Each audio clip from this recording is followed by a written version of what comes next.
यह कहानी है एक ऐसे जुनूनी प्यार की जो इस दुनिया का नहीं था, एक ऐसी परछाई की जो इंसानों के बीच रहने लगी, और एक ऐसी लड़की की जो उस परछाई का इश्क बन गई।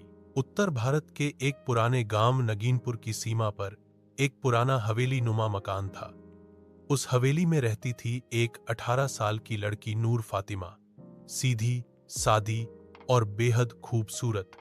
बड़ी बड़ी आंखें, गहरी बातों में खोई रहने वाली नूर को किताबें पढ़ना और अकेले में बातें करना पसंद था। लोग कहते थे, नूर अक्सर हवेली की छत पर जाकर कुछ पढ़ती है और जैसे किसी से बात करती है।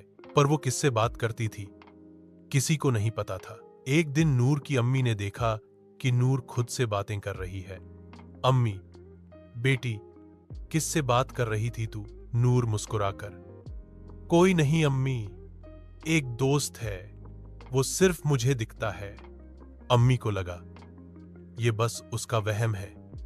मगर उसी रात नूर ने सपना देखा। एक परछाई उसके सामने आई जिसने कहा, मैं तुझसे बहुत दूर था लेकिन अब मैं आ गया हूं और अब तुझे कोई नहीं छीन सकता। सुबह नूर के कमरे में एक परछाई दीवार पर उभर आई, बिना किसी रोशनी के। इसके बाद गांव में अजीब घटनाएं होने लगी। मस्जिद के पास खुद अजान से पहले दिया जल उठता। नूर के घर में अचानक कोई बच्चे की हंसी सुनाई देती, जबकि वहां कोई बच्चा नहीं था। नूर की हालत धीरे धीरे बिगड़ने लगी। वो रात में नींद में चलने लगी, बार बार पानी में झांकती और कहती, वो नीचे है, वो मुझे बुला रहा है। लोग डरने लगे। अम्मी, अब्बू परेशान। किसी ने सलाह दी, काजी सैफुद्दीन साहब को बुलाओ। काजी सैफुद्दीन साहब बुजुर्ग थे, लेकिन रहस्य और रूहों की दुनिया के जानकार। उन्होंने नूर को देखा और एक ही बात कही, इस पर किसी गैर दुनियावी चीज का असर है। ये इश्क नहीं, ये जुनून है, और जुनून में रूहें सब कुछ तबाह कर देती हैं। काजी साहब ने कुछ आयतें पढ़ीं और तभी नूर की आंखें लाल हो गईं। उसने चीखकर कहा, काजी, तू मेरा इश्क छीनना चाहता है, मैं नूर को छोड़ दूंगा, लेकिन बदले में तेरी रूह चाहिए। अगले दिन काजी साहब ने गांव वालों को बुलाकर सच बताया। ये कोई साधारण जिन्न नहीं है, इसका नाम है जरकान, एक जला हुआ इश्क जो सदियों पहले इसी गांव में बर्बाद हुआ था। 200 साल पहले एक लड़की फरजाना और एक जिन्न के बीच मोहब्बत हुई थी। जब लोगों ने फरजाना की शादी किसी और से तय की तो उस जिन्न ने पूरे गांव को जला दिया था। तब काजी के पूर्वजों ने उसे एक पीपल के पेड़ में बंद कर दिया था, लेकिन किसी ने उस पेड़ को काट दिया और जिन्न आजाद हो गया।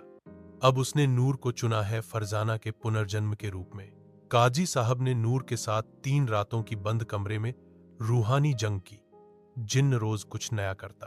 पहली रात नूर हवा में उठ गई।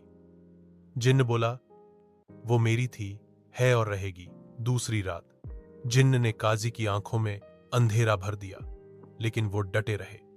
तीसरी रात जिन्न ने काजी को उसकी बीवी की रूह दिखाकर बहकाने की कोशिश की, मगर चौथी रात नूर ने खुद हिम्मत दिखाई। उसने कुरान की आयत खुद पढ़ी। उसने कहा, तू मोहब्बत नहीं, कैद है और मैं अब आजाद होना चाहती हूं।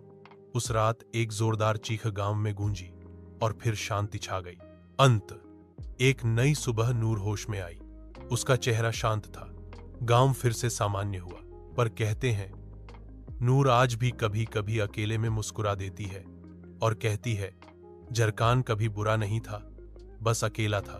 गांव का वो पीपल का पेड़ अब भी वीरान है, और उसकी छांव में अगर कोई लड़की किताब लेकर बैठ जाए तो पेड़ की शाखें खुद हिलने लगती हैं।